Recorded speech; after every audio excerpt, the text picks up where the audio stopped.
এখন যুক্তরাষ্ট্রের যে ক্রেতারা মানে আগস্টের 1 তারিখ থেকে এই বাড়তি শুল্ক ইম্পোজ হওয়ার কথা, গভর্নমেন্ট থেকে নেগোসিয়েশন চলতেছে, হয়তো কম হলেও একটা পার্সেন্টেজ হয়তো আরোপ হবে, তো সেভাবে আপনারা আশা করছেন আর কি।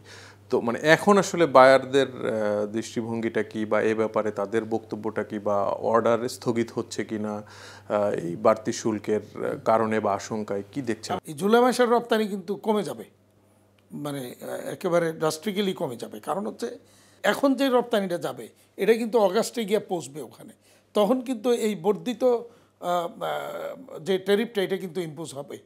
তো যার ফলে বায়াররা এখন তাদের যার যা অর্ডার আমাদের কাছে আছে এগুলি কি রপ্তানি স্থগিত করে দিছে, যা এই মুহূর্তে এটা পাঠাতে নিষেধ করছে।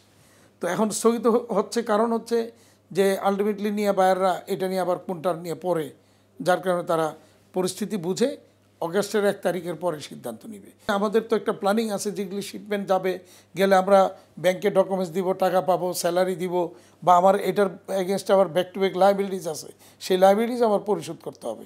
তো যখন আমার এটা স্থগিত হয়ে যাবে একটা আনসার্টেন পিরিয়ডের জন্য আমি যেটা আশঙ্কা করছি আমরা, কারণ অগাস্টের 1 তারিখের থেকে যদি এই বর্ধিত কোনো একটা ট্যারিফ ইম্পোজ হয়, সেটা বায়ার আমাদের সাথে নেগোসিয়েশন না করে এই মালটা নিবে না, এদিকে আমার ব্যাক টু ব্যাক লাইবিলিটিস পরিশোধ করতে হবে। এইটা নিয়েও একটা সমস্যা তৈরি হতে পারে বলে আমরা মনে করছি।